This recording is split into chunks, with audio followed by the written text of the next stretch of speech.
Hey guys, it's Matt. So it is live show night. CJ is currently booting up his computer. He will be with us shortly. I've kind of put the camera down a little low today, mostly because I'm going to be painting some figures. Let me turn this lamp on. Turn on lamp, turn on. Right in the eye. Blinding me. So yeah, I'm going to be doing some painting, hanging out, kind of just generally working on this this project. I'm trying to get these Imperial Guardsmen finished up for our portfolio piece. So let's see. We don't have any viewers yet, but I'm going to bring up the page so that we have comments for when we do have viewers. All right, got that up now. And all right, so let's get this rocking and rolling then. All right, so for those of you watching the video later, since we don't have any viewers yet, this is the reference photo. Oh, and I'm going to toy around with my settings. Apparently, I can't toy around with all the settings. I'm trying to see if I can get the focus to at least. Controls. Oh, I can toy around with the settings while I'm doing stuff. That's always nice. So, well, not those settings. I can toy around with the focus. Yay! All right, so I'm going to focus in on this a little bit. There we go. For those of you who are going to be watching this. So this is the test model I did for the Imperial Guardsmen. I'm trying to get some better lighting. Let me tilt this slightly. Yeah, this light is very bright. So there we go. Kind of rearrange this a little bit. There we go. I'm actually going to reposition this light. All right, so that gives you an idea, though, of what the test model that I'm using for this paint scheme is. It's very Desert Stormish. Got a khaki look to it. Photos will go up soonish once we're done with it. Once I'm done painting on it. So let's see if let's see. Those are not Malifaux minis. No, they are not. I did not get this project done quickly enough, so I'm in crunch mode. It goes well. Andy 2D6 is with us. So and then Greenleaf Terrain is with us. Ironblood Mechanic is with us. Yeah, I wanted to work on my Malifaux models, but this has to get done, and I figured I'm going to work on this during the show. But let's go ahead and show you kind of progress that I have with it so far. Okay, so I have tons of guardsmen, tons and tons of guardsmen, insane amounts of guardsmen. And we've got these heavy weapons teams and all this other stuff. So I'm just going to kind of move these around. Let's see what else we got over here. I've got a sniper. That's kind of cool. Sniper guy.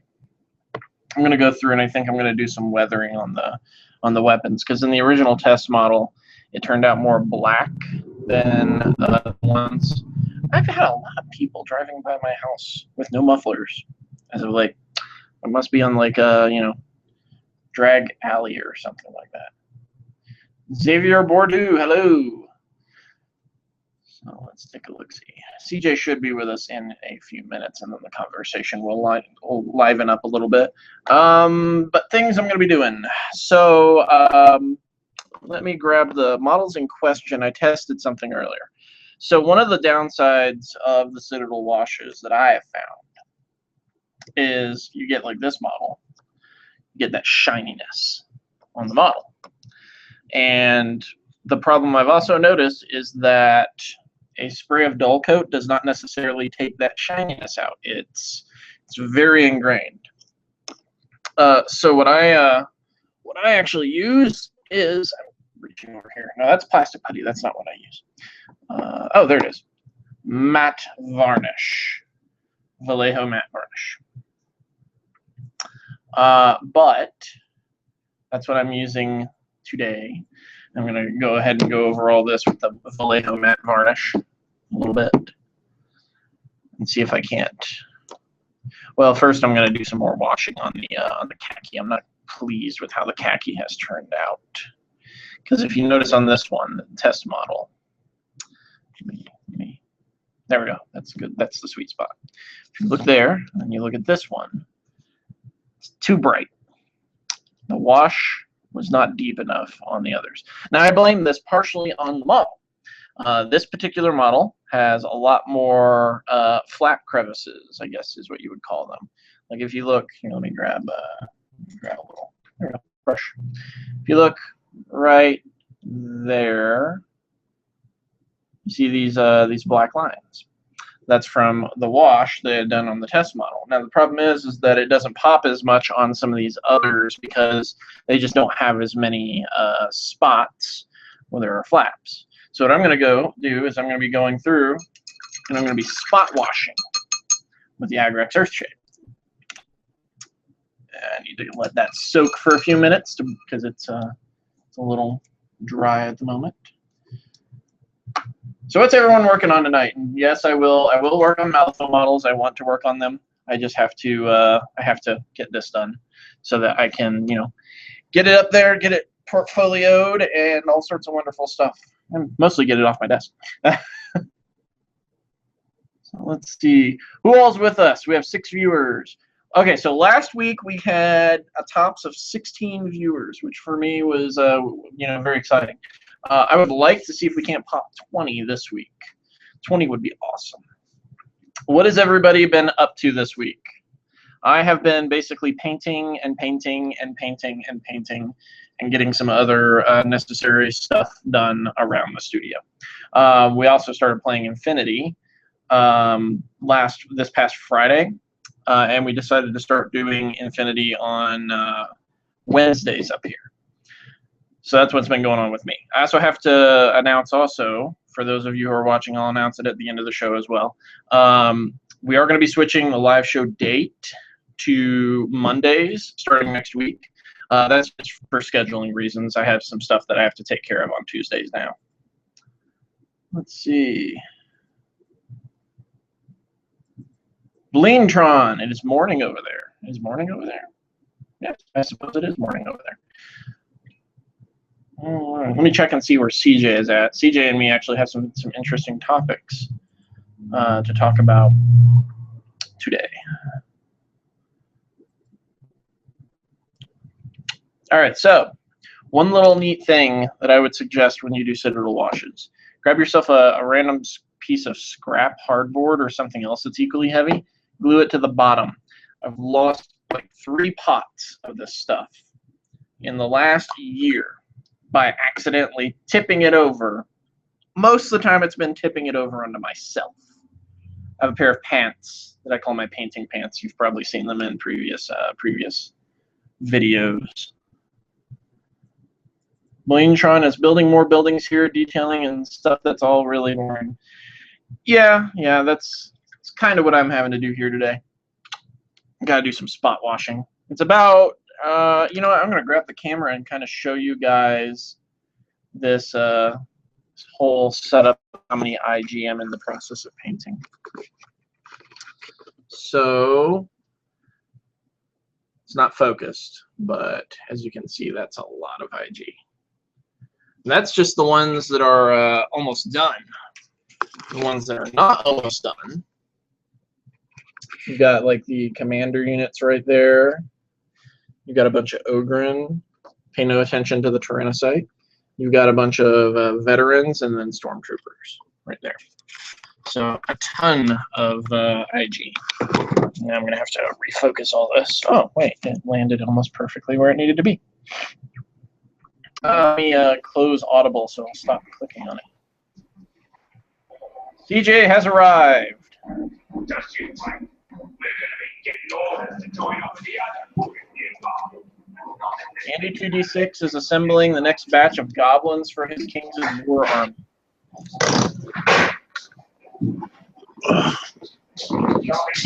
And Ironblood Mechanic is painting up a horde of Here's something.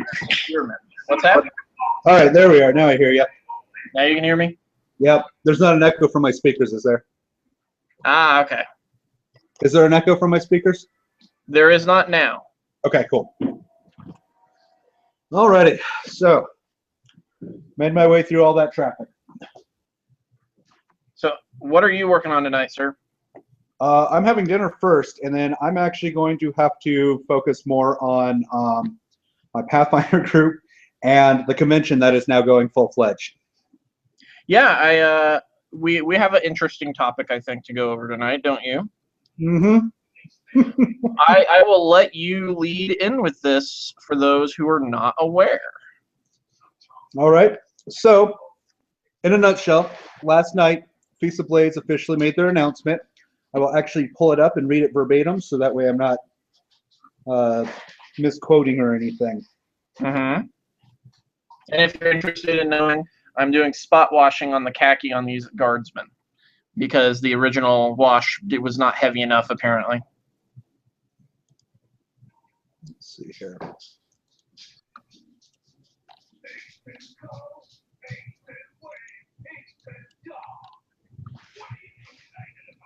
Yep, that'll do the trick. I'll have to go back and do some more dry brushing, but I can already see a vast difference. I must have done a double wash of some sort. All right, so the official announcement from Feast of Blades. Let's see here. It's time to make an announcement. Due to major life changes in our founder's life, we have decided to sell. It's been a wonderful ride, and while life has taken us in a different direction, we would love to see someone else take on our labor of love. So if you've ever wanted to run a world-class convention, now is your chance. If you're interested, we will be taking offers for the next week or so. Please, serious offers only. Email it to feastofblades@gmail.com. Now, what I am not going to do is share comments. Comments, there's a lot of different things that people have their opinions on, so that's really up to you guys if you want to go look at the announcement on the Feast of Blades page. I do want to point out that there was a couple events that are moving forward. Typically, there's the Warhammer guys at Feast of Blades, Warhammer Fantasy Battle. They're going to keep doing their Mile High Massacre. It'll be held at the Douglas County Fairgrounds in Castle Rock, Colorado, the weekend of September 12th through 13th, 2015. Up for grabs will be a ticket to the U.S. Masters, along with several other prizes. Mm-hmm. Let's see what else we have.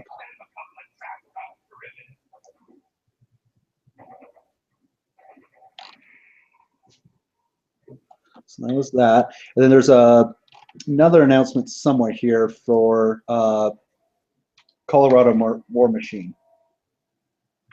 So the event organizers are moving forward with their events, but they're just not. It's not all going to be centralized until someone steps up to buy Feast of Blades.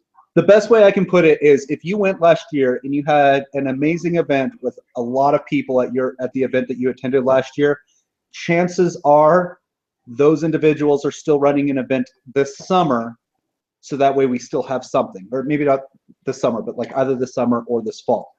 Yeah.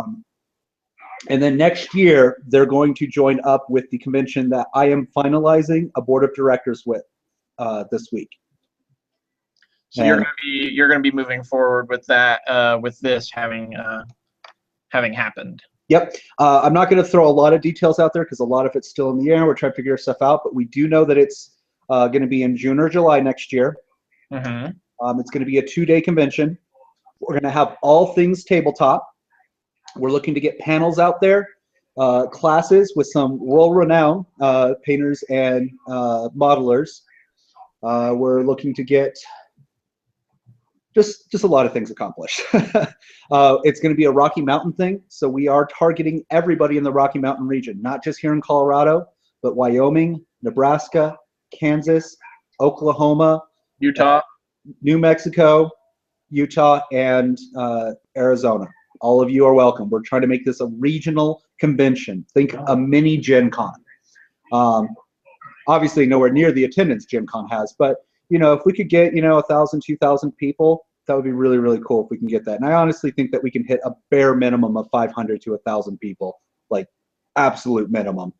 So we have all that going, and it's just going to be a Rocky Mountain Gamers Con is what we're calling it tentatively now. That might stick, that might change, but it's going to be a Rocky Mountain Gamers Con. as far as Colorado War Machine goes, they were going to have a qualifier at Feast of Blades this year for the Iron Gauntlet, I believe it is. But let's see here, they are moving forward with it by rolling it into the thing going on at the Rocky Mountain Rumble this summer. If I remember correctly, how long has Feast of Blades been around? 6 or 7 years, something like that? Not even. Last year was year number 5, I believe. Still half a decade. That's a decent time stamp for a convention. So, but yep, they're going to be kind of doing their own thing now. So we'll see what happens with that. All right, so what other news do we have that's been going on as of late? I heard some rumors about Warhammer Fantasy that is kind of interesting. What have you heard? Because I'm going to finish my burrito now. Well, Warhammer Fantasy, I've kind of been keeping an eye on it, trying to decipher whether or not my, Warriors of Chaos are going to be for Old Hammer or 9th edition. And the rumbles that I've been hearing and reading about online are that Warhammer Fantasy is going to have the ability to be played in any of the eras in terms of fluff, but that it's going to have it is going to have round bases, but they're not going to be required. It's just they're going to make it to where you don't have to be in a regiment, like you don't have to be blocked up. Okay. Which, if they do that, then I could probably get into 9th edition. I think it runs in line with the whole GW trying to open it up to where people can play whatever they want. Some people have commented that this could be an eventual move towards wanting to do like 40K in fantasy, kind of intermixing a little bit to where you can use models in either or, which would be kind of different, but it does seem like it would be a step that GW might take. That's a lot of salt with that one, so I'm not 100%. But yeah, round bases are not going to be like all of them, because did you see Warhammer World had round bases and square bases intermixed? No, I had not. Yeah, there was images up about it. Some of the guys that went to Warhammer World were posting them. I saw that. Of course, I'm really excited just to see what 9th edition is in general. Even though I'm not working at the comic shop, I'm still kind of working with them a little closely to kind of help plan their pushes when it comes to what they're going to be doing. Mm-hmm. What do you guys think of, for those of you who have seen it in the commenters, what do you guys think of the Warhammer World pictures with the mixed bases? Here's some comments from the watchers. Yeah. Hey, Greenleaf. Hey, Andy. Nice to see you guys again. And this spot washing I'm doing is just to kind of break up the bright khaki look it's got going on right now. I'm going to do some more highlights on this. But so that's something that I should probably point out also. My painting style is a bit of a mixture of different things. It's one part airbrushing. I usually use airbrushes to at least put down the base coat. Okay. In this case, I only do like the khaki. I airbrushed everything khaki. But then after that, I'll do everything by hand for the most part. Okay. You get stuff like this. I'm actually going to do some Agrex on this gun as well because it's a little too clean in my opinion. So this bolter is going to get some treatment. Okay. So, what was this thing that I heard about a new Forge World airbrush type paint thing? I think it was something I caught on Spud's channel. Yeah, I was going to sit down and watch that all week, and then I just never got around to it. But I did watch Chung did like an update on just stuff going on in the WGC, and he talked about it a little bit. And they're basically they're just really expensive airbrush paints or something. Is there any place to see these? I'm not sure. We would probably need to have to go over to Spud's channel to check it out, but I assume it's like on Forge World's website. Do you want to take a look at that real quick? I'm doing that right now, trying to see here.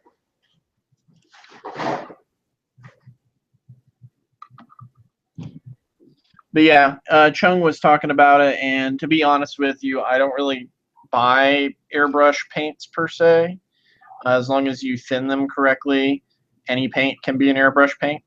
Of course, the upside of buying airbrush paints is that they're already pre-mixed and everything, which makes it a little easier. I will be purchasing some airbrush paints in the future for a client project. But that's only because I'm specifically following a tutorial for an Imperial Fists army. Okay.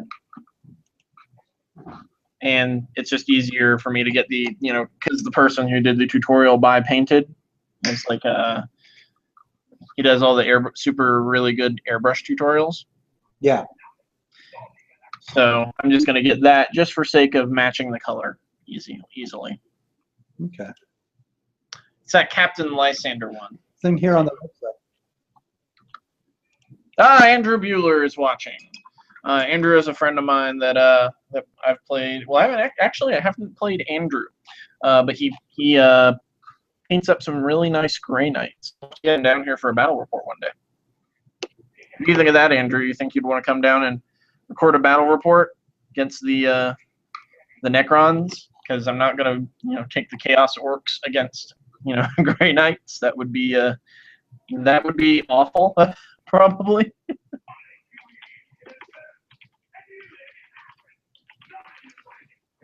Let's see.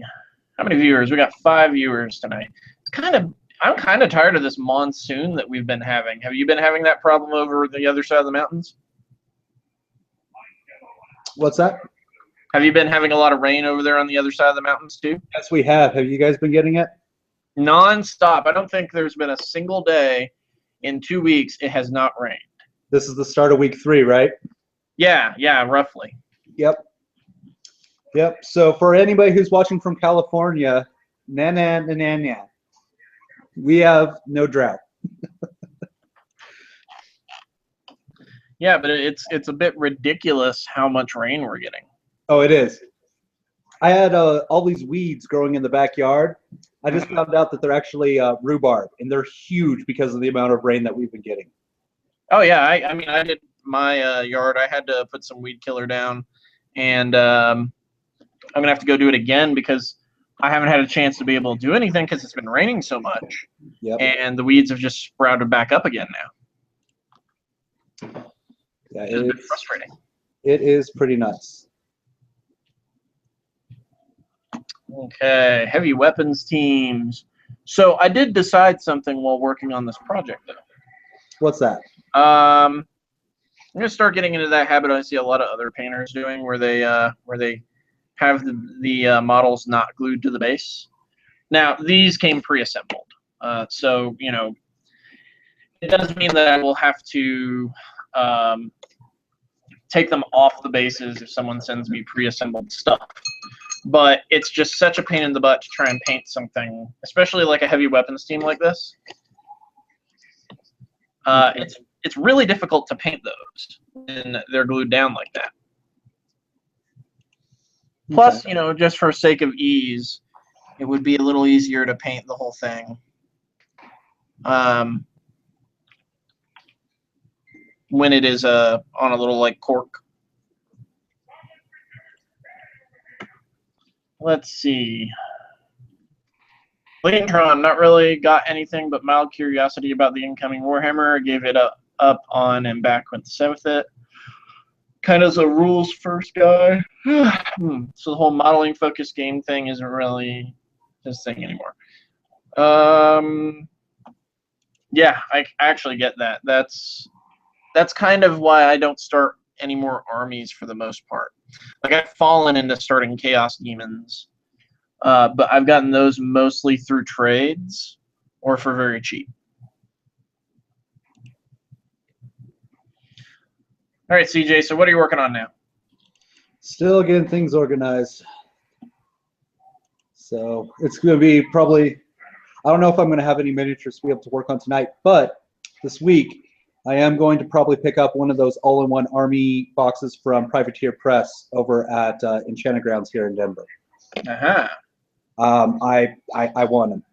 I want all of them, but I'll see what they have and probably pick that up. You know, I like the fluff of War Machine and Hordes, and I try my best to like the models. I mean, I do. You know, there are models I think are really cool, but it's difficult for me to get into War Machine and Hordes. Like, I don't know. It's not even the local scene. The local scene actually has really good players in it. It's just every time I've ever tried to get into it, I just always end up something else is around that grabs my attention more. Have you ever had a problem like that with a game?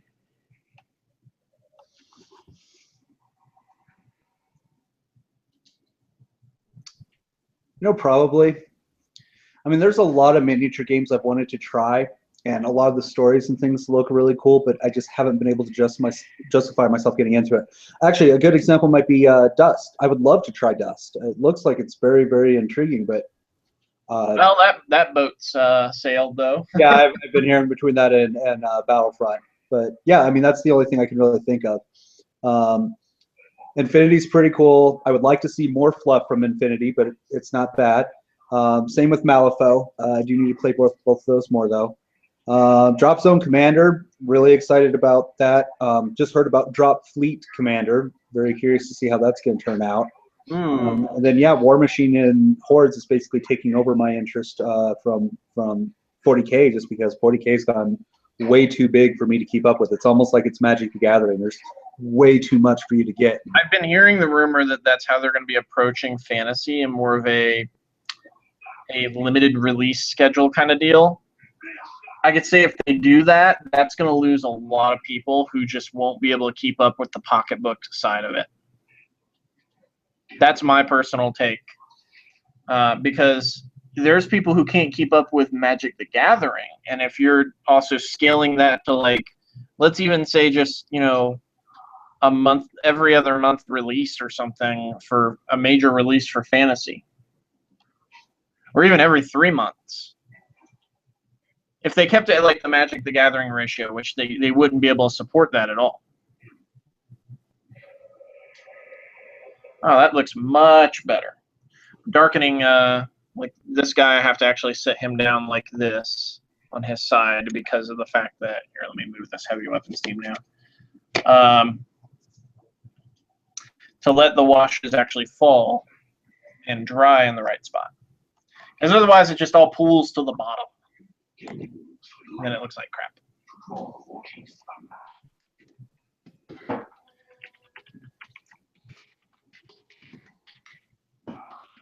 Hey, Mel, what are you doing up at this hour? What is Mel doing up here? He's the bloody Pringle? What? I'm what am I missing here? Pringle. Oh, wait a minute. Are you talking about the Pringles can terrain tower? That's probably what you're talking about. So there were some guys on Mel's group that used a Pringles can and then just foam cut up in little blocks around it to create a tower. And it's a really ingenious little way of doing it. Because it really doesn't take that much effort, I'd say. Just time, you know. Andrew Bueller, there's so much stuff coming out so fast from GW. Yes, there is. I think it's both a good and a bad thing at times. It just really comes down to, it's an expensive hobby, and you can only buy so much so often for the average gamer.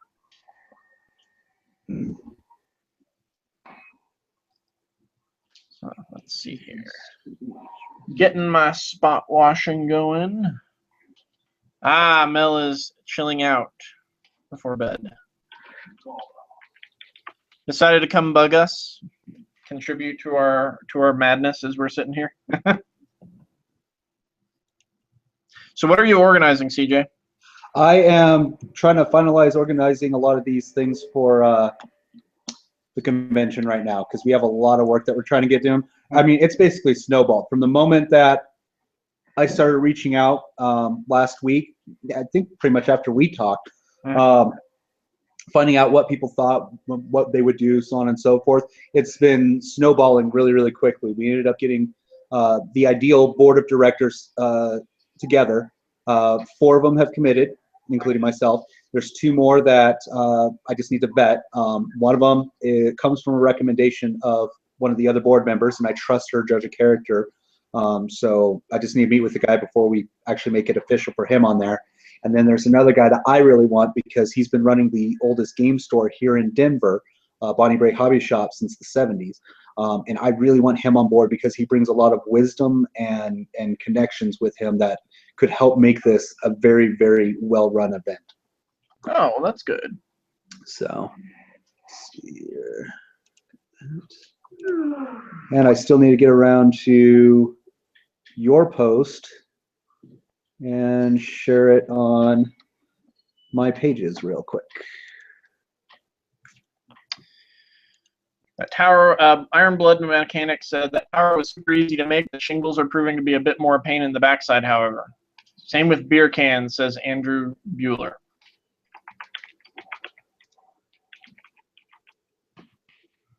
Okay. Yeah, that's the shingles is always like the toughest part of all that. I've put many a shingle down on a project before. What materials do you guys like to use for shingles? Because I've tried different materials, and ultimately I kind of fall on just the for sale signs you get at any big box store. Just cut them up. Make sure it's not the ones that that have like embedded drawings. Well, you could use those. You just have to use the back. Yeah, let's see. All right, this spot washing will actually not take too long. Yes. Yeah, I finished up all the base coating earlier today, and weirdly enough, you wouldn't think that stuff like just, Imperial Guardsmen would take so long. But this particular paint scheme that I'm doing on them is very earthy toned, but it actually is incredibly high detail between the washing and the dry brushing and everything else.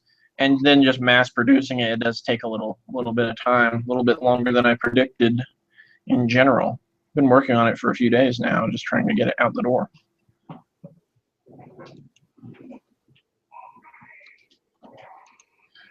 It is also, something like probably 120 infantry, something like that. Okay. All right, so let's find a topic to discuss. Something doesn't have to be wargaming related. Oh, here we go. Who here has heard of Team 4-Star? Because I just got introduced to Dragon Ball Z Abridged by a friend of mine. Somehow I never knew this existed. And I was watching clips on and off here and there, basically blowing drinks out of my nose laughing. Have you heard of this one, CJ? No, I have not. There's actually a lot of anime I've never really gotten into. All it is some guys that it's a comedy voiceover, abridged version of Dragon Ball Z. And what's funny about it is they actually kind of try to stay a little true to the show in the attitudes, but they cut and edit things. Okay. To make it more amusing. That makes sense. There's one that in particular, it was like something like Vegeta versus Cooler, and there's a scene where he flies at him and Cooler punches in him and sends him like a mile down the way, and then Vegeta just powers back up and flies back at him again, and then gets like drop kicked or something. But what they did is they looped it to make it look like Cooler was just punching him like back and forth, back and forth, back and forth. And then he said something like, "Persistent little bastard, isn't he?" But I found that amusing.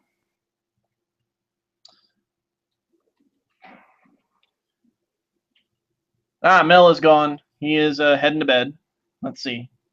Cereal packet for shingles. I'm cheap. Never thought to use the cheapo signs. So I have used the cereal box before on those things, but the problem I find with them is that when you go to base coat, if you're using any sort of like with me, I base coat everything with the black latex primer or black latex paint. For those of you in Britain, that's emulsion. That's not latex paint over there. I remember that Mel educated me on that for our British people over there. So what I do is I do that with a paint sprayer, and the serial board kind of gets a little deformed at times when you do it with that.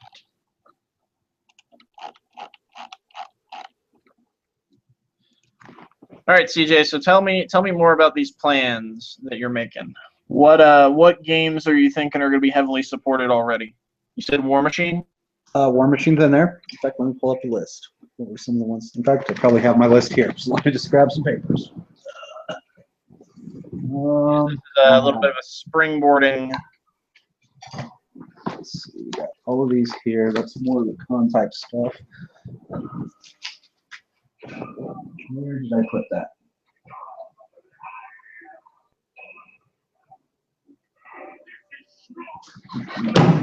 I'll be right back. I think it's in my car. All right.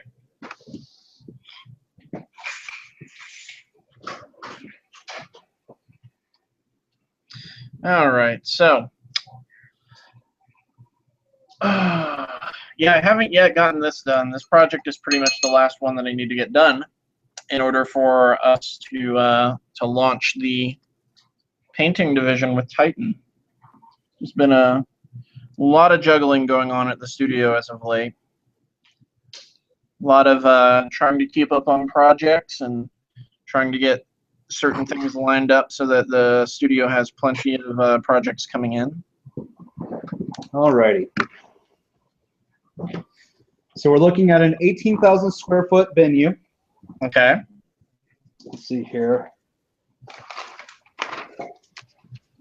There's a lot of games that we're contemplating right now. Ultimately, it will depend on what people actually want to come out and play, obviously.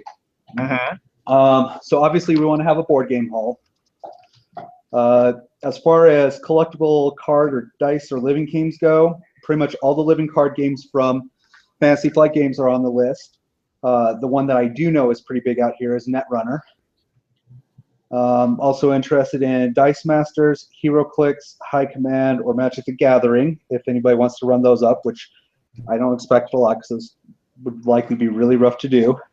Want to be big on organized plays, so we're looking at Dungeons & Dragons, Pathfinder Society, Shadowrun Missions, and the Star Wars RPGs from FFG right now. And then we also have Sean Patrick Fannin out here, who's the mind behind Savage Worlds Rifts. So I'm going to talk to him about getting him in.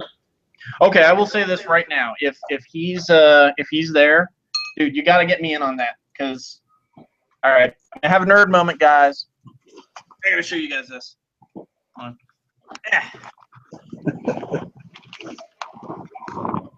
Bottom shelf.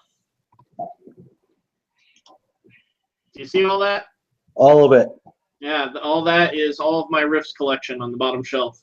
That's really cool. At least over half at this point. I think I had most of all the world books last time I checked. And I collected these for years. I only ran like one or two serious Rifts campaigns. Mostly because the rule set would just really burn you out hard. Well, I mean, it's a game that, using a, percentile system was trying to kill you. No, yeah, the percentile system. Very convoluted, I might add. But the fluff, the possibilities of shenanigans that you could have involved in a Rifts game. Sorry, I was getting my wallet out. It was trying to kill me. Oh, we have a topic now. Rifts. Yeah. Oh, geez. Okay. This is Bleentron. He's like, oh man, Rifts. Yes. Okay. Did you ever play Rifts, CJ? I did not. I wanted to. Never got the chance to. All right, we have to do this. Rifts was a little bit bigger when I was in the military, and I was overseas most of the time, so nobody ever had anything. Wow. Yeah, Rifts is not one of those ones where you could just have like 2 or 3 books with you, because I'm sure you guys couldn't drag a whole lot of personal items around, right? Foot Locker worth, which you have to make space for toiletries. Yeah, and I mean, just looking at how big my collection was right there, yeah, your entire Foot Locker could be taken up with your Rifts collection if you're not careful. I believe it. I mean, I think I have most of the Rift books on PDF on a hard drive somewhere. Mm-hmm. So I wouldn't be surprised. There were a lot of books there. And they're still releasing more of them. That's the thing. Oh, they are still? Okay. Yeah. Like my last 2 weeks when I was at the comic shop, we got in a new release. It was like, and I love Rifts in some ways, but it's one of those love-hate relationships with the things I like. They just now finished up the Minion Wars, I think it was what it was called, and they were just starting it back when I got into Rifts, which was actually it was about a decade ago. I got into Rifts 10 years ago, and I'm actually just grabbing some black paint because I noticed this sniper rifle is missing a spot. But they just now finished up the Minion War, apparently. So they've been working on that one. It was a 3-book series for something like, I'd like to say something like 7 or 8 years at least on a 3-book series. Just sitting there going, it's not a very fast publication. When you consider that they're, you've seen the inside of Rift's books, I take it, right? Oh yeah. So they're not. It's not like they're extremely. They use an old style of publication method. I don't think they use very modern techniques. That's about the only problem I have ever had with them. I mean, yeah, the system is dated. The system is old. But if people enjoy the system or are okay with kicking around the rules, the Savage Worlds book is going to be awesome because of the fact that it's going to be so simple. Yeah. It's going to be so much easier. And I hope they design it in such a way. Honestly, you can toss out 90% of the stuff that are in the Rift books and just use the fluff. Just use the background. If they write the Savage Worlds books, you said what's his name? The guy who's writing it? Patrick Fanning. Yeah. If he's writing that with the mindset of being able to adapt the equipment and weapons with a very general rule set, kind of like... because I'm assuming it's like a setting book for Savage Worlds, right? It might be. Let me see if I can find out more details on that. Yeah, if they do that, yeah, we have to do this. We have to play that, like some sort of big, huge game at the con that you put together. That can be arranged. I call the juicer. Okay, Rift 7. All right. Out of the people watching, who here has played Rifts? I have. Bleentron apparently has. Bleentron, the way they're still making money is they got Robotech. They got the Robotech rights, and I think they hooked up with Fantasy Flight, and they're making the Robotech board game with all the miniatures and everything. And I think that's how they've been really making it as of late, which would also explain why their publication speed went down so drastically. But that's also with a lot of RPGs, you'll see stuff like that. Let's see here. Can I post pictures to our show here? Go to screen share. Don't have your porn up. That's all we ask. That's a completely different PC. Okay. Capture screen share. All right.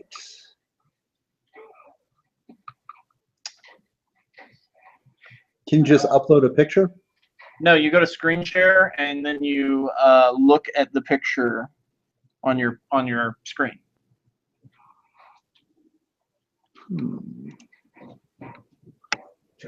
What are we looking here? Should just be to your left in the Google Hangout box. Yeah, I see that. Mm-hmm. You'll hit screen share and then you'll grab the picture and there you go. See? So there it is. Yeah. I'm not seeing anything. Oh, there we go. Just trying to get the full Rifts thing, but it's basically the Rifts book. Savage Worlds there. Rifts is coming for Savage Worlds. We're pleased to announce that we will be developing Rifts for Savage Worlds. We're early in the process now, but Shane says we anticipate a core setting book in time for Christmas. Rifts is a classic multi-genre post-apocalypse game with elements of everything from fantasy and mythology on through cyberpunk and mecha. The realization of Kevin Simbita's vision of a game with everything for everyone. Really excited to see what Rifts will look like in the Savage World system, said Simbita. The Savage fans are great folks, and I think Rifts is going to be an amazing amount of fun for them, letting them explore all the possibilities of both the system and the setting. Be sure to keep up with the Pinnacle News for more information as it becomes available. And that was posted April 21st. Nice. I'm So looking we're forward still to that. very, very early on with that. But yeah, it's going to be, I think that'll be pretty cool. I'm just gonna be excited to have a version of Rifts that makes my books usable. I've tried to sell them a couple times when I got like really needing money at different points, but the resale value on them is so low that it's not worth trying to sell them. You know, so you just take them and reuse them at some point. I would love to run a Rifts game that didn't involve the really crappy rules. That'd be awesome.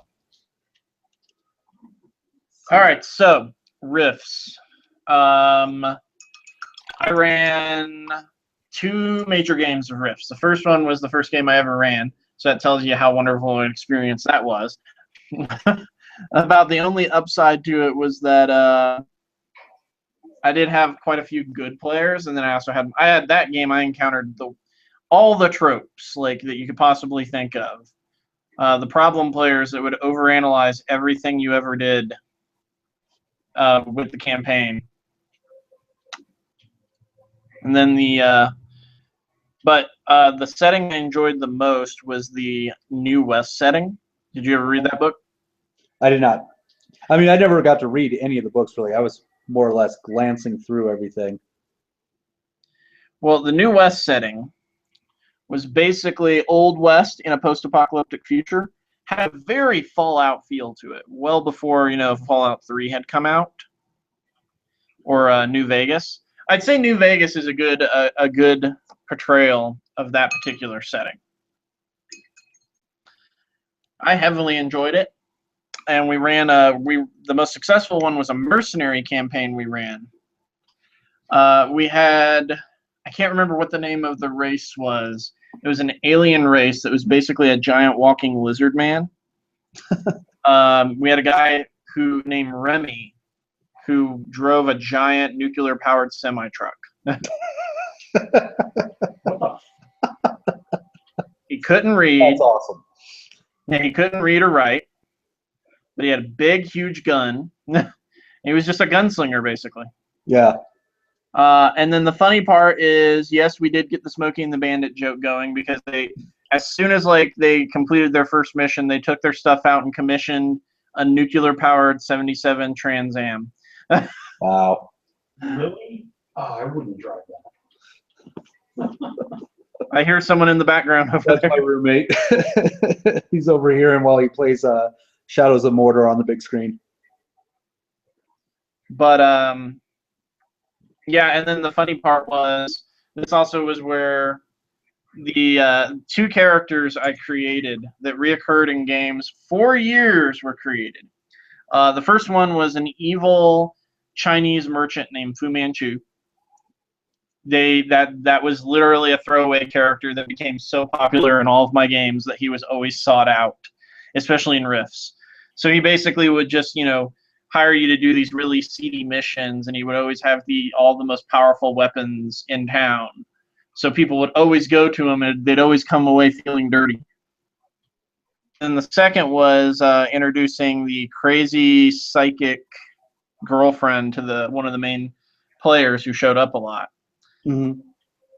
And it was hilarious because basically her and one of the other psychics got into a fight in the middle of the street.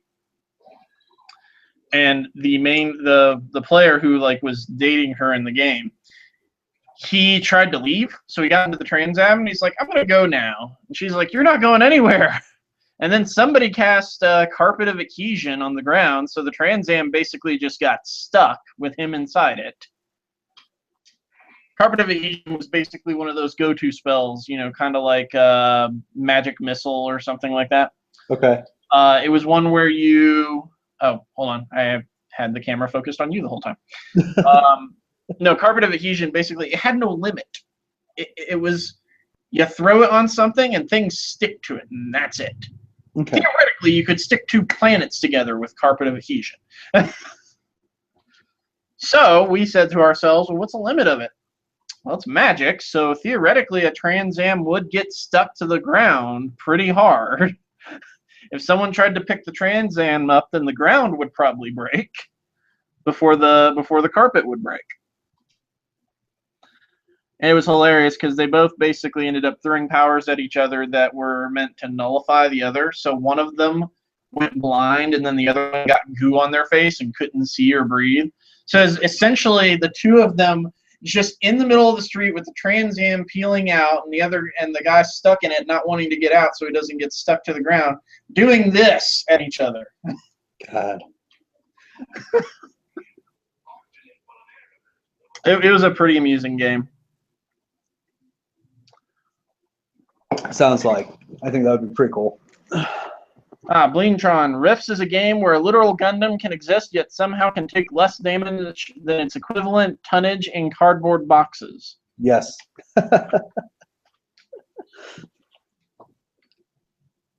Let's see. Oh, Moss Copter. Hey, Turing guy. How's it going? I hope fine. Yeah, it's going pretty good. I'm working on a painting project today, not terrain. Let's see. Setting is more like original 40K, insane plus more insane with less comedy and more anime ripoffs. I'd say Rifts is actually more of a mishmash of just about every setting. Yeah. Because in that Mercenaries campaign, we eventually actually had a guy who was like wanting to join up with the group, and he got with me and he requested is something kind of interesting. He wanted to play a judge from Judge Dredd, and I saw no reason not to let him. So we just retooled a class and gave him some extra gear, and he was a judge from Judge Dredd, which was honestly kind of badass. Yeah. I did make the rule, though, that if he ever said, I am the law, that a random meteor was going to fall out of the sky and just kill his character instantly, and then he'd be stuck playing a regular Rift character.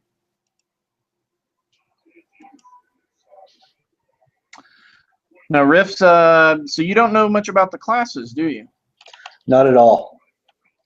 Okay, so one of the classes, probably a fan favorite by most people who've seen Rifts, is the Juicer.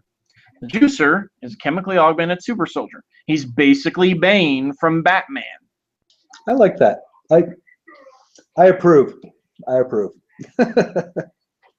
And when I say he's a chemically augmented super soldier, my favorite book of all time, I'm just going to go ahead and grab it to show it off for a minute. Let's see. It's called Juicer Uprising. Let's see. Juicer Uprising. Where is it at?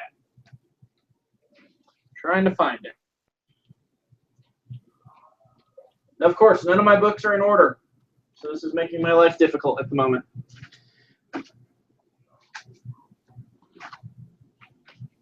Pantheons of the Megaverse. Wormwood.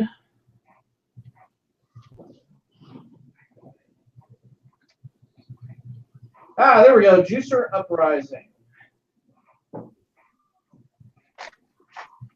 This was a pretty fun supplement book. Let me grab the mouse that fell. So this is Juicer Uprising. Okay. And I'm going to focus the camera on me for a second. And tilt this up a little bit. Come on. All right, Juicer Uprising. So, yeah, I got most of my Rifts books at used bookstores. But to give you an idea, in Juicer Uprising, you were able to play different types of juicers. So let's find a really good picture of a juicer. The Mega Juicer.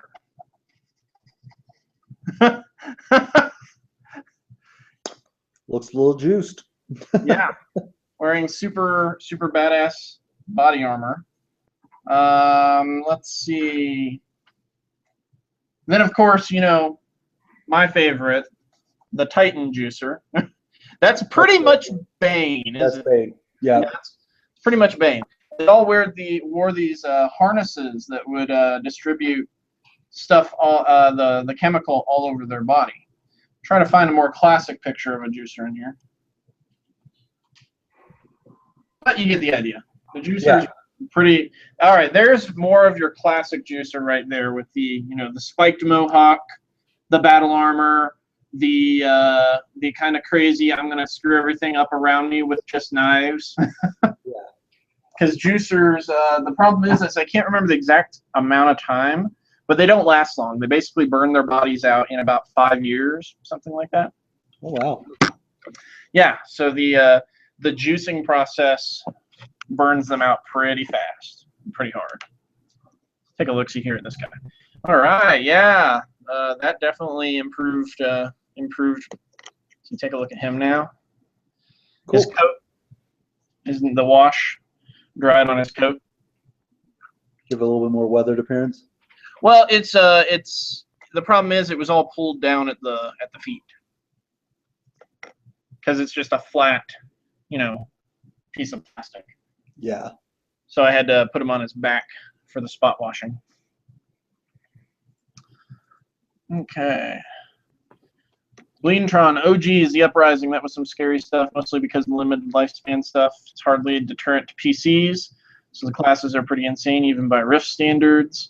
Yeah, there was also the Glitter Boy, which was essentially a power armor suit that before you could fire the main cannon it carried, you had to actually have it locked into the ground completely.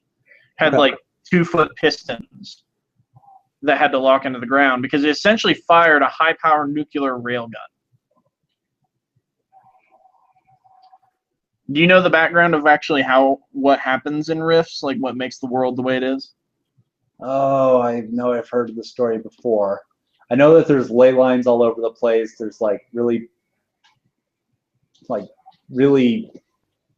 arid Mad Max areas, and then there's some like really super technologically advanced cities. Did it have something to do with like nuclear bombs going off or something? No, not really. So what ended up happening was they were in the golden age of technology, and everything was fine and dandy, and then magic returned with a vengeance. It was insane how much magic suddenly flowed into the ley lines. It might have been something about like there was a nuclear war or something like that, because I know whenever people died in the setting, it said a tiny amount of latent magical energy that everyone possesses went back into the ley lines. So I think the nuclear war part came from the fact that I think someone set off a nuke in a heavily populated country, like in South America or something, and all of the people dying at once, setting off basically kick-started the ley lines. Okay. Which had been empty for, you know, thousands of years. And then it started a chain reaction that opened rifts in time and space all over the planet charged by the ley lines. When this happened, all of a sudden all this magic started flooding into the Earth. And they actually have a setting for that time frame. Was the first game that the first role-playing game I ever did was that setting. And more or less, the game takes place like 200 years after all that's settled. And once it's all settled, humankind is coming back from the brink of extinction, and the world is still charged heavily with magic. So you have all these ley lines all over the place that are constantly opening portals in time and space, which is why it's considered a kitchen sink setting, because you can literally justify anyone from any continuity of any show, comic, video game, anything can show up in the Rift's continuity. Makes sense. I actually even had, there was a chart on the Rift's forums back when I was actively playing this and running a game. It was 1,000 things that your adventurers will find, or 100 things that your adventurers will find. And you would just roll a percentile on the chart to see what they found at random adventuring points. And one of them was you find a cryogenic, like one of those cryogenic tubes with someone in it. And then it had roll a d20, fill in the blanks with your favorite characters from anything. And I remember I had chosen like a bunch of characters from various things I was into at the time, like comic books and movies. And then my favorite one is I had the natural 1 and the natural 20 were both Terminators. Okay. But the natural 1 was a Terminator that was programmed to exterminate all life. So all of a sudden you immediately go into a fight. And then the other one was a Terminator that was programmed to basically bond on the first person it saw. And basically John Connor, the first person they saw, like in Terminator 2. Sadly, they never rolled that. And I was always sad, because I was going to be like, well, who are you going to pull out this time? Sabretooth or Wolverine? That would just be a horrible situation. That would be really difficult to deal with.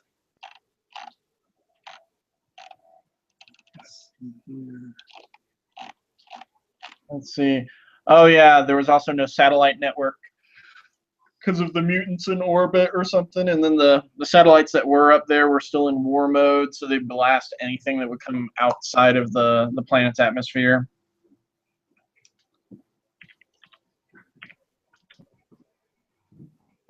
So yes, when he gets that stuff going, we definitely need to, once you're set up, definitely need to play a Rifts game at some point. I concur. We might even have to do, we might even have to do like a live YouTube hangout of the Rifts game. I bet he'd be down for that. There's a few guys out here that are really big at putting the Savage World stuff together in Colorado. Nice. Well, tell him if he wants to do something like that, even if it's just sort of like a test run as well of the rules. I would be interested in doing something like that. Okay. Also to get some publicity for it in general. Get some people into Rifts. Who here would like to see me, CJ, and maybe some of the other people in the WGC trying to get together for a Rifts Savage Worlds game?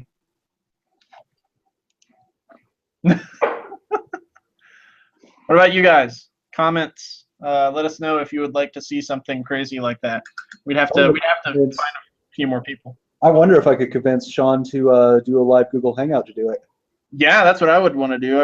It'd be the only way we could do it. Have him actually do the GM. Who? Have Sean Patrick Fannin actually be the GM. Oh yeah. And then I would have to basically be like, I'm one of those people that I always choose like a popular actor or character as inspiration as to what my character is like.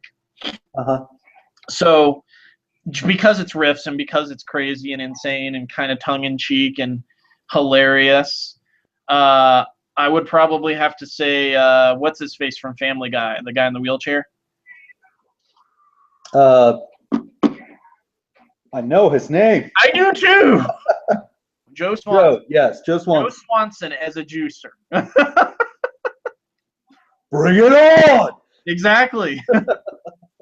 Very calm and collected all the time until, you go into combat and he's like, it's go time! Oh, yeah!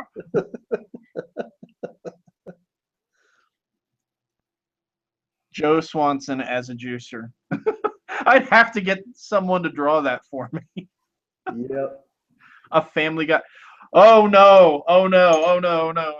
What if we did Rifts as a Family Guy episode? Oh, that would be awesome. Yeah. Okay. So who would be all the classic classes? I think that Joe Swanson as the juicer is perfect. Stewie would be a lane line walker because I could see him basically floating above everybody and being like, all superior because of it. I could also see him moonwalking in the sky just because that's what Stewie does. What about you guys? What do you think if you had characters from Family Guy as classes in Riffs? This is the craziness that we come up with on this show sometimes. What would Beer be?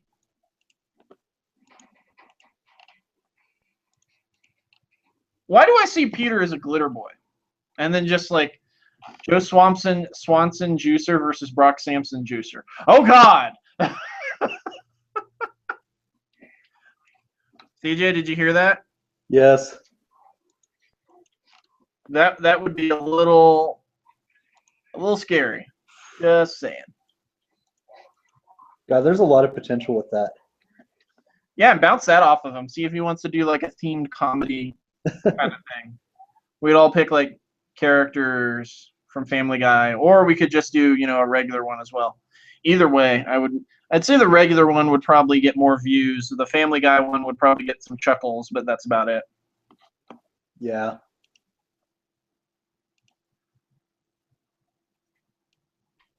All right, so of the people here who have played Rifts, what is your favorite character class? We're going to talk like core book only, though, because there's an ungodly amount of character classes in the Rifts universe in general.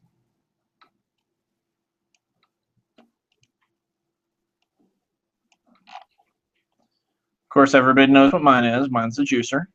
Yeah. Let's see. See, now this makes me want to run Rifts. Andrew, if you're still watching, how do you feel about playing a Rifts game at some point?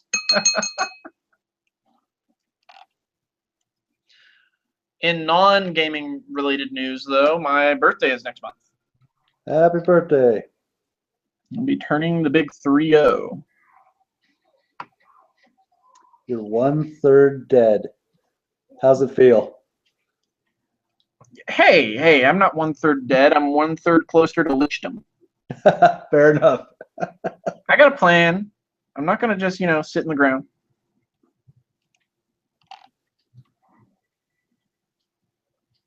How old are you anyway, CJ? 32. Just hit 32 last month. Oh, well, happy late birthday. Yeah, no biggie. So. Yep, hitting the big 3-0. I think I've done pretty good for 30. Pretty good. Yeah. Not many people own their own businesses at the age of 30. So No, they do not. most people are just working for the man, or I will never ever talk like a hippie ever again. I'm sorry, guys. All right, so I kind of have to share this story a little bit. My day job is with the Social Security Administration. So I had a guy come in today, and apparently he changed his name to his spiritual name back in like 1981, and they screwed up and gave him a new number at that time. And so now he's trying to retire. And a long story short, half of his credits for Social Security are in the old number that he doesn't remember from 30 years ago, and then half of them are on the new one. But yeah, we were trying to figure out how to get these things combined all day today, and the amount of hippie comments because of his spiritual name. Okay, this is not a kids show. So what is the spiritual name? Oh no, it was something weird. Like he's just a regular old dude here, but he got a Hindi name from India, and so he legally changed all of his names to like, I don't know, Surrender Suresh, because I can't use his real name. But yeah, it was really, really weird that he's living by his spiritual name. I've just never come across somebody that changes their name like that. And apparently Andrew, who is one of the locals who games in our league, has never heard of Rifts. Andrew, this is Rifts. This right here, this big fat book. But sadly, you need another book for it as well, because the idea of republishing all their material correctly in the new edition was not a thing they were really into at the time. I think they just had typos. But it's basically a really convoluted system. But it's fun if you ignore the rules. I'm confident that whoever runs a Rifts game needs a shot of something alcoholic before the session to not have his head explode from the rules.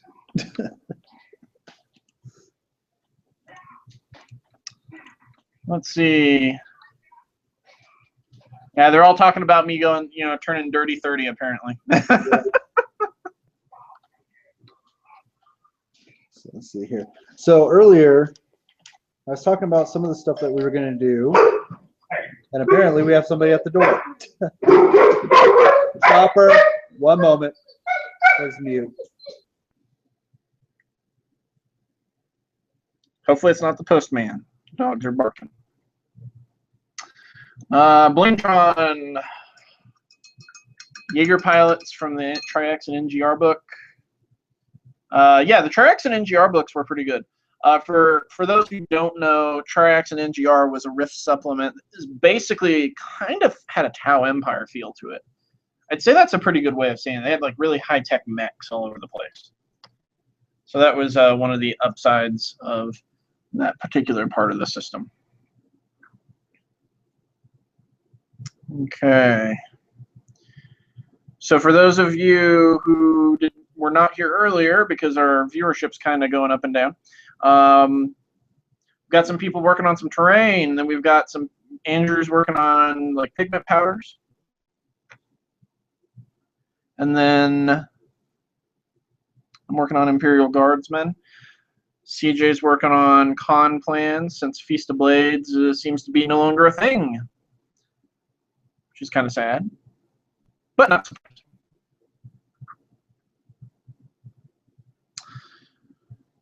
So what is everyone else working on? Or I can continue to talk about Rifts. Tell you stories about random crap that happened during the Rifts game that I ran so many years ago.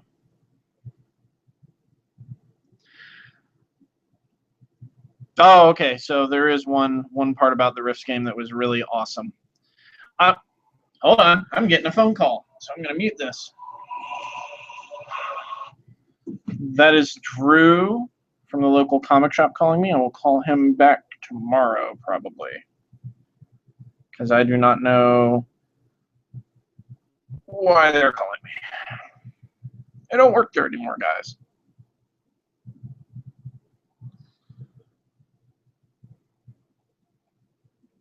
Yeah, Blaintron says that Tau had a lot of comparisons to the stuff in the Triax books back when they were new.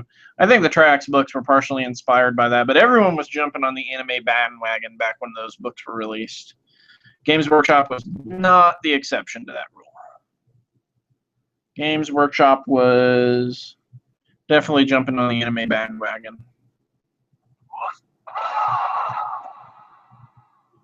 I am almost done with all these touch-ups, these Imperial Guardsmen. And then I can move on to the other guys. This should definitely help quite a bit. The problem with test models is sometimes during mass production, the test model, you focus a little too much on the test model in a way. And then when you go through mass production, you're just trying to move from one guy to the next.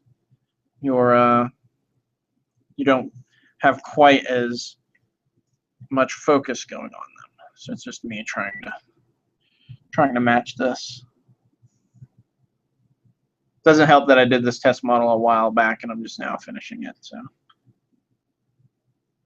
all right. So, story time. Back when I was running a Rifts game. All right, dogs calm down, person's gone. Oh, yeah. Did you hit them with something blunt? Nope, I just sat here and let my roommate take care of it. Sorry, Ty.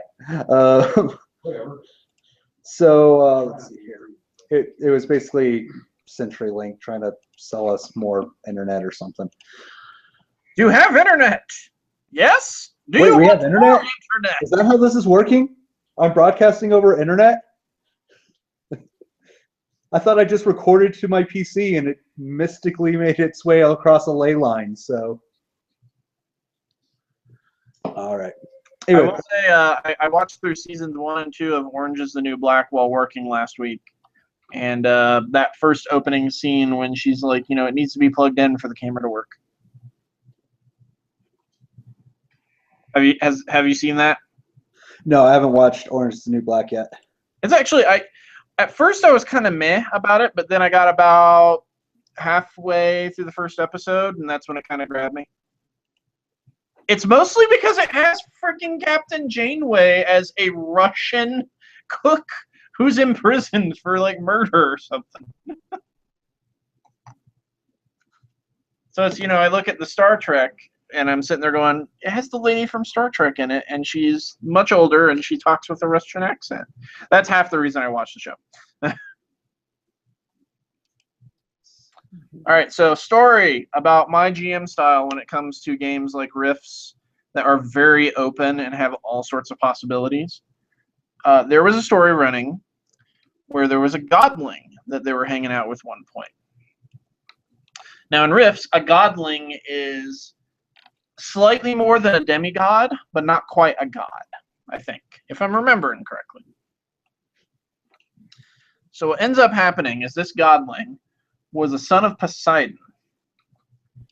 And he more or less had just decided to take a vacation from all his responsibilities. So he was hanging out in the City of Hope, which is in the New West setting. It's basically where Denver used to be. Okay. So it's sort of like an Old West, most advanced area. Think of it as like there's only 4 cities left, 4 major cities in the New West, and they're all right around the Denver, Colorado area. Okay. So Colorado is basically where the New West takes place, for the most part. Appropriate. One of the characters was playing what's called a Psy Ghost. A Psy Ghost is essentially a stealthy, sort of Kitty Pryde Shadowcat type character. They have the ability to phase through things. They kind of have like a psionic radar, so they can detect people and things, and pretty much, really good at stealing things, really good at sneaking around. Right. He steals the godling's flask that they knew had something alcoholic in it.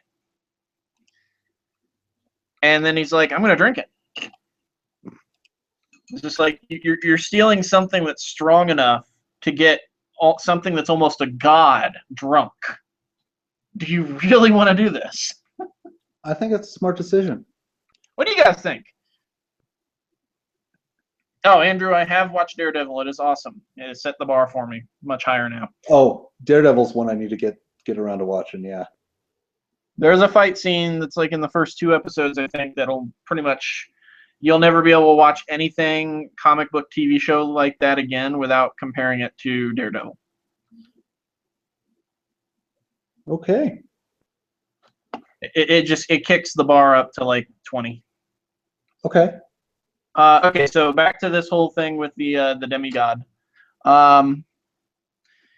Yeah, so who here thinks it's a good idea to drink liquor that practically a god drinks to get drunk?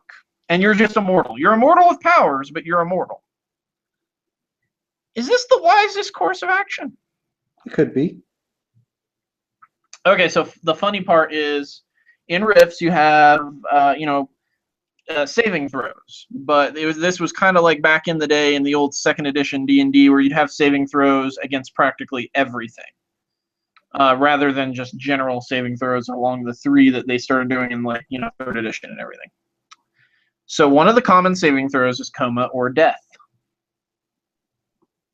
which usually you only have to do that when either a really wonky power hits you that's trying to kill you instantly, or you're like down to 0 hit points.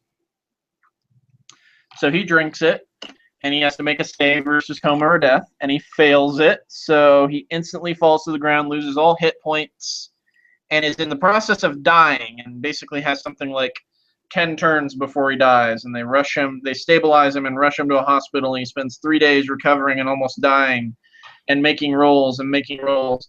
And then basically his final roll, he'd been succeeding on some of them and failing on others. His final roll was sort of like a tipping point. If he made this final roll, he'd survive, but it wasn't likely. He needed like a natural 20. And guess what he got? Nat 20? Yeah. Got a natural 20. So I basically flipped open the book for him and I was like, okay, start adding all of this template to your character. And the next thing you know, he was a demigod. That is crazy. And that's what happens in Rifts if you have a really good GM that is okay with running fast and loose and crazy like that. Rifts is not a game where you have someone who does not who can't multitask. You have to be able to in that game. It is such a difficult game otherwise.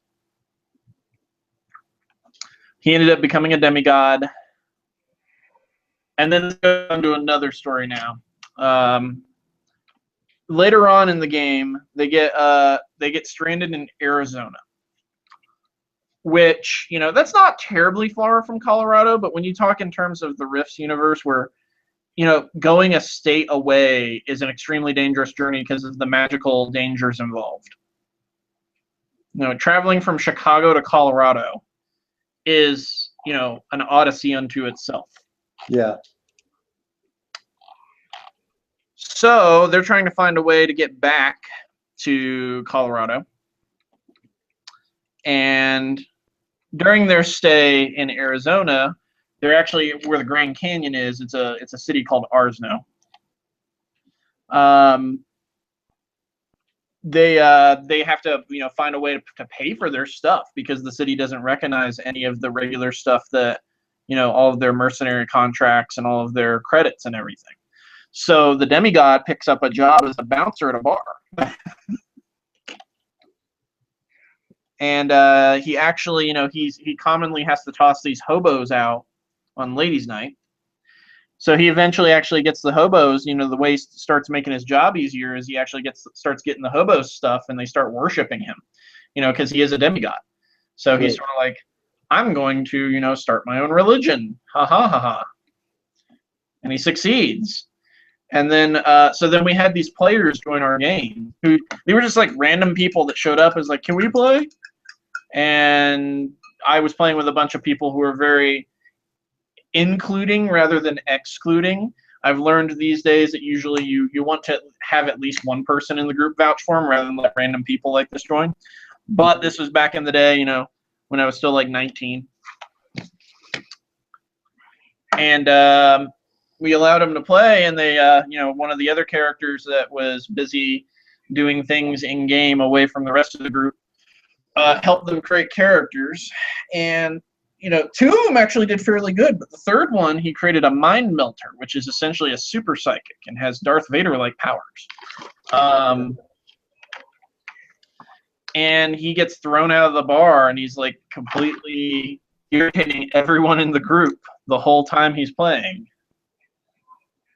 And then the funniest thing of all happens in that when he gets thrown out of the bar, he lands in a puddle next to one of the hobos that worships the demigod bouncer. And just immediately force chokes the guy to death. And we're all sitting there going, why did you do that? And then the funny part is you know, the other players called the cops on him. The cops caught him because I mean, Arsno, he basically had no logic going with his character whatsoever. He's like, I run away. Okay, where are you running to? Away from the cops. And the cops are coming from all directions because they're on, you know, sky cycles. And you didn't do anything until you saw them. Stuff like that. He finally gets caught, and they slap an anti-psychic collar around his neck. So all of his powers don't work at this point. And because he geared his character to just basically be a super psychic, he didn't give himself anything else other than his psychic abilities. And because he also pissed off the entire group in character, he's all like, when are you guys coming to rescue me? And they're like, we're not. So for the rest of the session, he sat there, and every time he asked, like, what am I doing now? You're in jail. Have fun with that. Have fun with that. Oh, wait, your lawyer showed up. Here, fill out these forms. Oh, man. And then the best part was, you know, it was one of those things if there really wasn't any witnesses, and then the demigod character is like, oh, no, I'm going to testify. He killed one of my worshipers. So he testifies. And then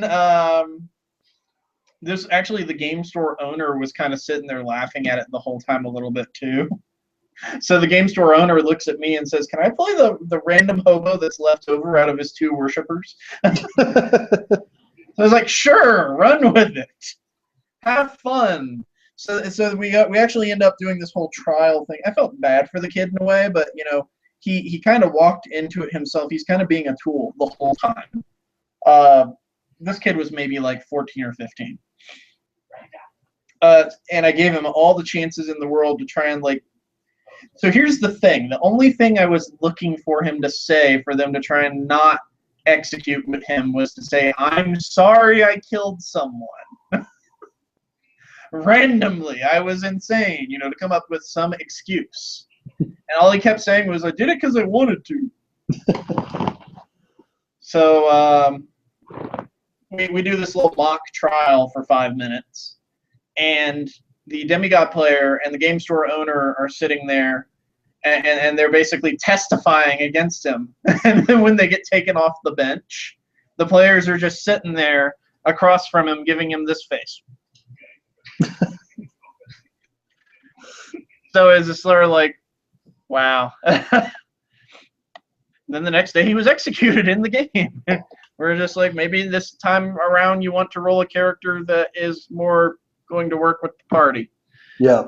And not completely act like a tool to everybody. We invited him back and was going to help him make a new character, but he decided not to come back after that, which, we kind of half expected that. He was one of those people that just didn't mesh with the group very well.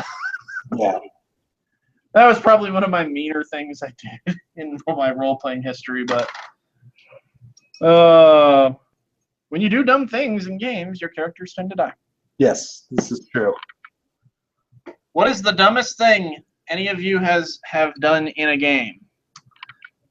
Tabletop, they're like a role-playing game? Let's say role-playing game, and yeah, let's just go with role-playing games. If you played in a role-playing game, what's the dumbest thing you have ever done in a role-playing game?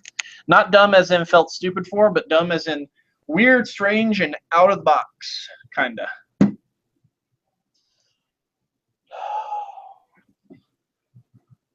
All right, all of these are washed, but I'm going to have to give them a little bit now. I'm going to work on this minister and priest for a minute.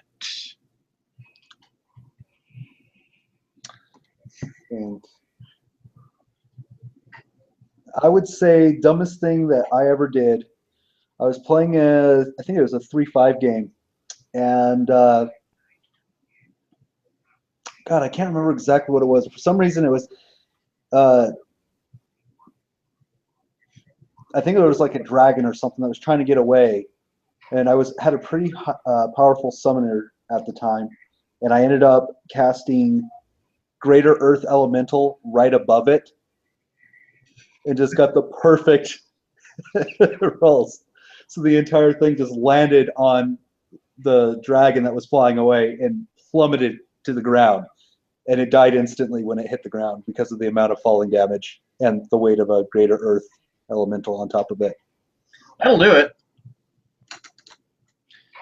Let's see. I played in a Pathfinder game once. And this is what's come to be known in my old game groups as the Giant Centipede Hat story. Okay. So, have you ever played Kingmaker? The Pathfinder? The Pathfinder module. Adventure Path? Not yet. It's on my list of ones I want to run. Right now, I'm doing the anniversary edition of Rise of the Runelords. Oh, yeah, I've got Rise of the Runelords Anniversary Edition. I have a hard time forming a group that can meet up regularly for it. God, it's like I sent out a couple messages, and within a week I had 10 people interested in joining the group, most of them complete strangers. And it's been running bi-weekly for about a month and a half now. We always have at least 4 people. We're actually putting together a Game of Thrones RPG now. I've found people that were interested in that after years. Years of wanting to play that. I kind of did. One of my first, back even before 3.5, there was a bunch of Dungeon and Dragon magazine articles. It was like 1 month they did summon each about Westeros using the 3rd edition rule set. Mm-hmm. and we went through that, and that was pretty fun. We didn't play much on it, but that was my first experience with Westeros. Yeah, I'm running the Song of Ice and Fire RPG system. We're setting it before Robert's Rebellion. We're actually setting it a year before the Battle of Duskendale. So that's before King Ares goes insane. That's when we're starting the game. So I'm encouraging people to either play younger characters at first, or be okay with being like, older, like Barristan Selmy when the books hit. Let's see. But no, what happened with the Kingmaker thing was we were playing Kingmaker, the first module, and there's an area where there's a giant centipede, and you have a bunch of these things called mites, which in Pathfinder are kind of like insectoid goblin-looking guys. And the mites in the game aren't really that powerful. They're about the equivalent of a goblin, I'd say. I'll get it. But basically, we were all out of spells. We were out of everything. We were dead almost. We were all sitting on 1 or 2 hit points. And the entire time of the game, I was playing this insane undead bloodline sorcerer. And we hear a bunch of mites coming down the hall. So we're sitting there going, we're screwed. We need to retreat. We need to leave and come back and defeat them later.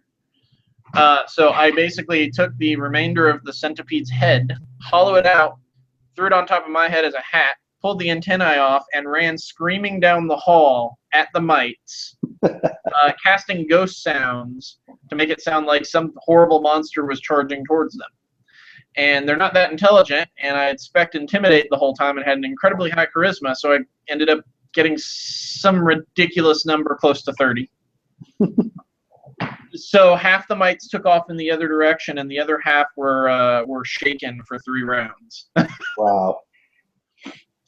And that is the centipede hat story. It was kind of an amusing little moment in my role playing. There was I was playing a kobold once, a kobold thief, and I was sneaking up around the corner to like spy on some guys that we were following in a dungeon or something. And as I got like all the way up to, what is it, dark vision sight, like 60 feet from them, all of a sudden I failed my sneak, and they just all look at me. My kobold acted him out kind of like the thing with the teeth from Ice Age, like the little rat-looking thing.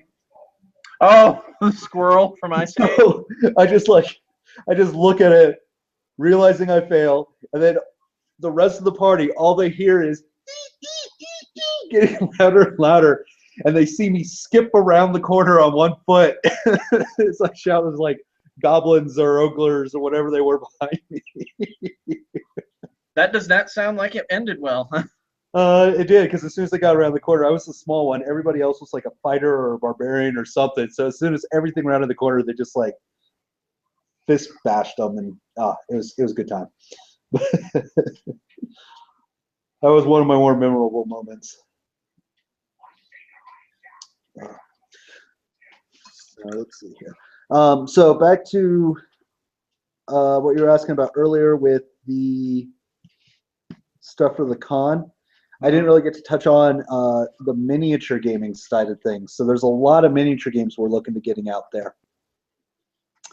We're looking at Armada, Drop Zone Commander, D&D Attack Wing, Imperial Assault, Infinity, Malifaux, Star Trek Attack Wing, X-Wing, Warhammer Fantasy Battles, Warma Hordes, and then for 40K, we have an interesting concept that somebody suggested. So they were thinking about doing a 40K narrative apocalypse game where just everything's allowed, aside from Forge World. Well, I know Forge World would be allowed on that too. And then another one was Warhammer 40K Classic, where you just use the core rulebooks. Classic core rulebooks. What is the shenanigans? Yeah, like just use the codex. Like it's the core rules and the codex. None of this You know, I mean, like the standard force organization chart, no formations or allies or any of that. Mm-hmm. It's an interesting concept. I haven't played 7th edition yet, so I don't know how that would work out. Does anybody have any input on that? That is a toughie. So the thing is a lot of the time when you see a lot of tournaments changing the rules like that, to just core books, like basically, so only one army, no additional stuff. Unless you have a really big group for that in the area that's really behind that, I don't feel like that would end up working out very well. Okay. That's my personal take on it. Because that was one thing about Feast was like they had a third of the attendance for 40K last year for the Invitational than they normally do. Mm-hmm. And a lot of people, I guess, was because of all the broken allies and everything else that was coming out of the woodwork. So this person had just suggested to me that there's like a 40K classic, the 40K narrative, which is just a giant apocalypse game. But I don't know. There's different versions of 40K we're looking at, and I'm looking at different versions of like War Machine and Infinity and stuff like that too. I'd like to do a trench run for X-Wing. I think that would be really cool. But yeah, there's a lot of ideas we have for some miniature wargaming stuff. And then of course we're still trying to get all the hobbying classes down. Don't even know what people want as far as prepping, priming, eyes, scenery, whatever. So we're gonna have to work with guys like you and some other people that want to teach those kind of classes. And some basic scenery is always an option for stuff like that. I'd say with like classes like that. Excuse me, I'm tired. With classes like that, we'd probably want to do something where it's something simple that can be completed in a day or two. Oh yeah, well, because we're only doing a 2-day event. I'll get with you offline about how much the venue is going to cost for 2 days. I can afford it. It's just I was shocked when I saw the sticker price of what it takes to rent out a hall. But yeah, like it's only going to be 2 days, so it definitely would be something that I'd want to make fairly easy going out there. And we've actually got a couple other people that are interested in coming down. You know Tom, right? Tom Oakley? I do. Thomas Oakley worked at Blue Table? Yeah. Yeah, I believe so, yeah. Yeah, so he's interested in possibly coming on out to teach classes. Meg Maples is for Privateer Press, if we can pay for her ticket from Australia. Apparently she got married to an Australian. Mm-hmm. I'm trying to get a hold of Jen Haley. Well, I have gotten a hold of her. I'm trying to figure out if her or anybody from CMON would come out. But I'd like to have some really good painters come out and teach some classes, so that way we have something a little bit more advanced than just the Colorado Miniature Painting Alliance that we have out here. The local thought guy. about trying to get a hold of Sam Lenz. Sam, I have actually hit up too, and I think he said that he was interested. Let me double check.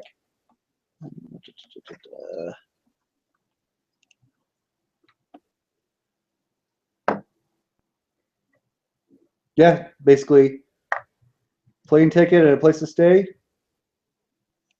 and he'd be down to teach some classes. So Nice. and that's kind of what I'm expecting is some people like that. But I'd like to get some really cool painters out here and hobbyists and kind of increase what we're capable of out here in Denver. So yeah, basic hobbying class and things like that would be really, really cool. Okay, let's check the comments. I don't see anything new. 3.5, Ironblood had a Goliath monk fighter that jumped out of a tree to Zangief style spinning pile driver, some giant electric bird monster. He KO'd himself. That's never a good thing.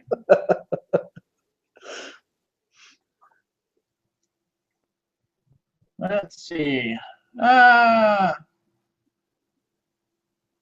Comments went crazy there for a second.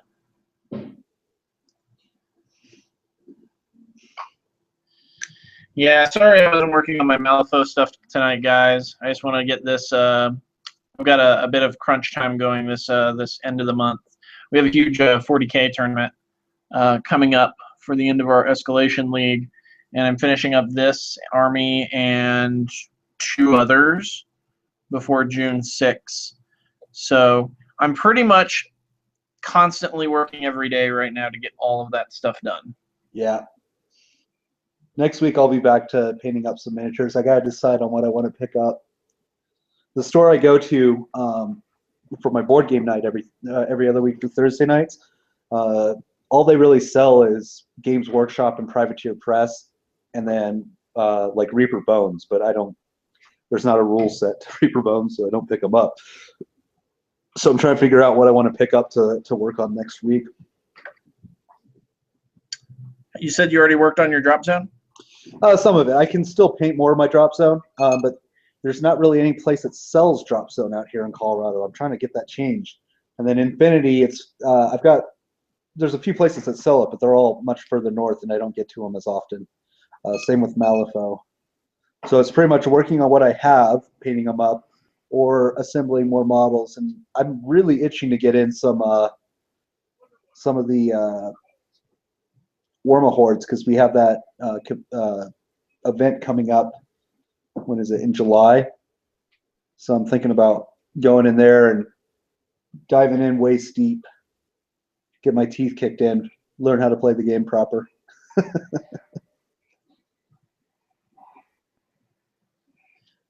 All right, I think I'm just about done with this Minister and Priest. Just putting the picking out the bolts with a little old gold. Old gold.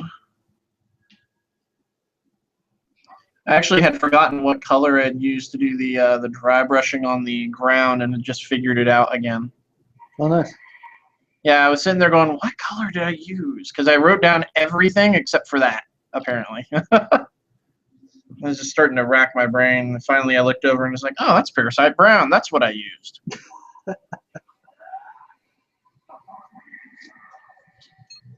Okay. Have you ever used the Reaper paints? I haven't, but there we go. There's the completed Minister and Priest. Nice. Let me focus the camera upon thine Emperor's chosen. Blah, blah, blah, blah, blah, blah, blah. It's not very focused, but you get the idea. Yeah. What camera do you use? It's a Logitech. The HD 1080 something something something. Then has dark side something something something. Does that have the blue rings on the sides? Yes, it's that one. It's like the $80 one you can get on Amazon. The one I'm using? Okay. Yeah, pretty much the same one. Yeah. 910. I think it's a C910 or something like that. Or 970. Something. Okay. Let me check all these washes on these other guys now. All right. Because if the washes on the others are dry at the moment. Actually, here's what I'm going to do. CJ, entertain him for a minute. I'm getting a beer. Sounds like a plan. All right.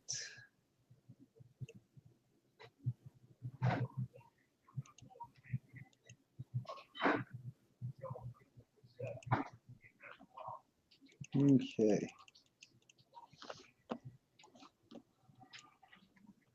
Okay. I have beer now.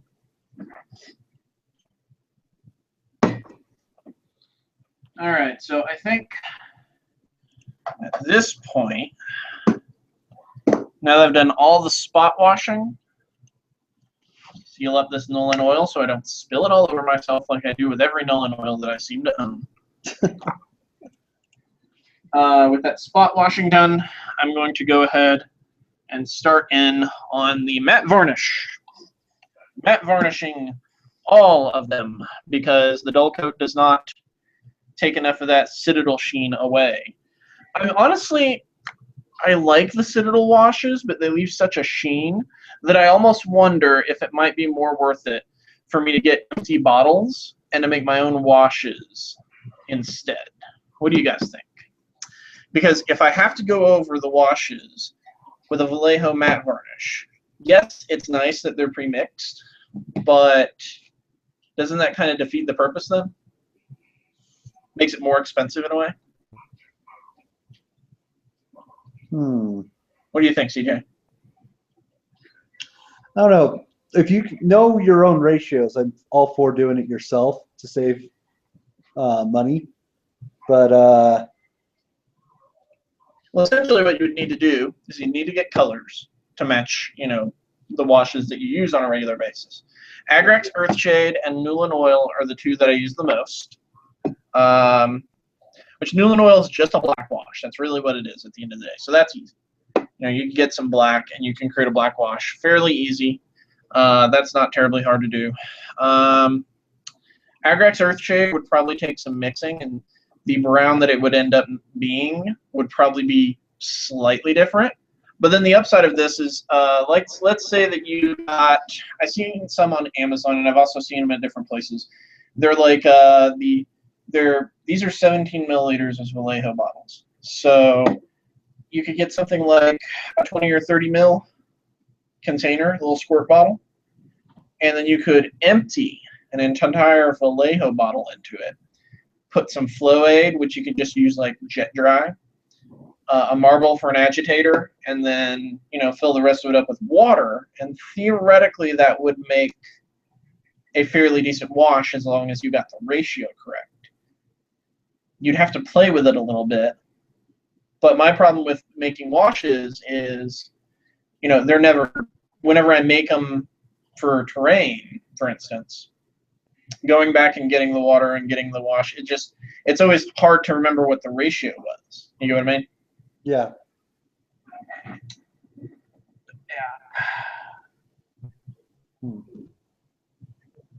So Andrew's talking about how he uses the satin varnish there. Yeah. When do you use different varnishes? Because I know they've got the gloss, they've got the satin, they've got the matte. Mm-hmm. When do you ever see a specific use for the different varnishes? Gloss varnish is very good if you want to make things like gem-like or crystal-like or icy.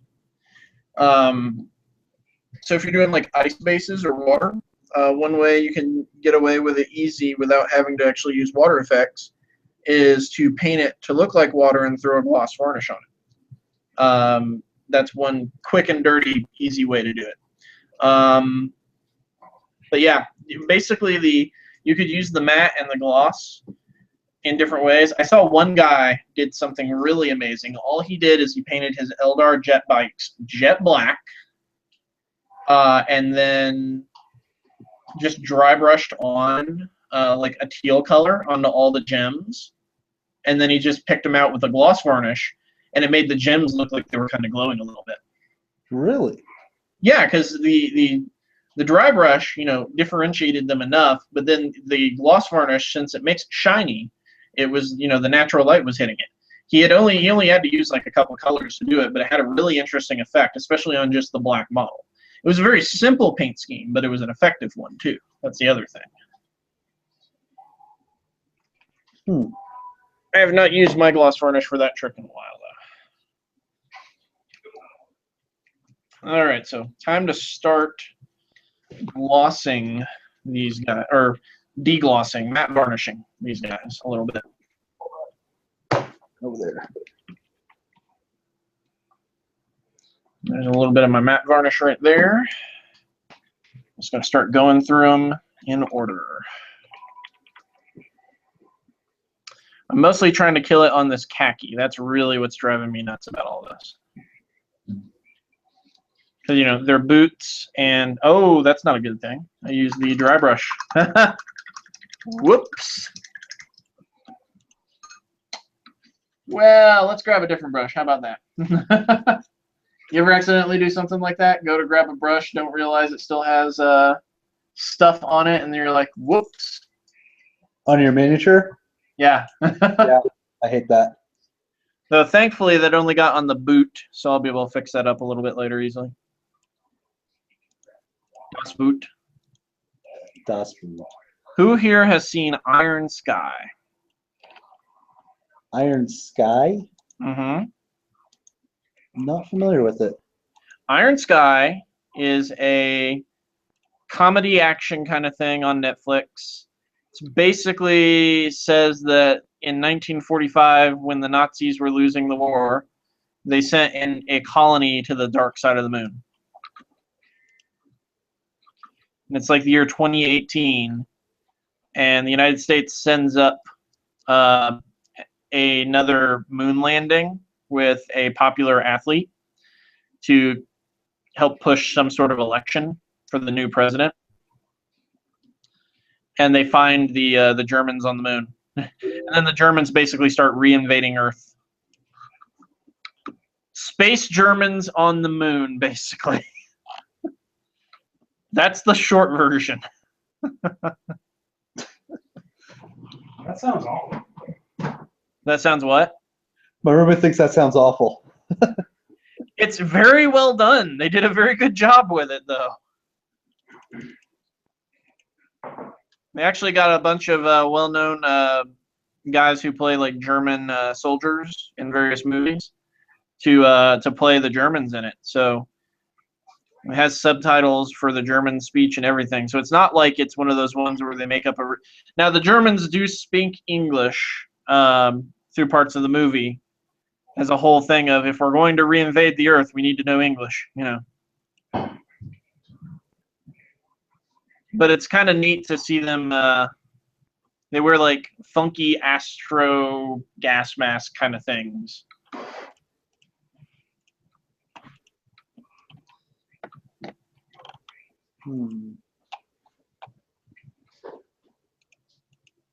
Let's see. Leantron has Iron Sky apparently. He hasn't watched it yet. Oh. Well, it is actually 8 o'clock. So normally, you know, we try to go between 8 and 9, somewhere in there.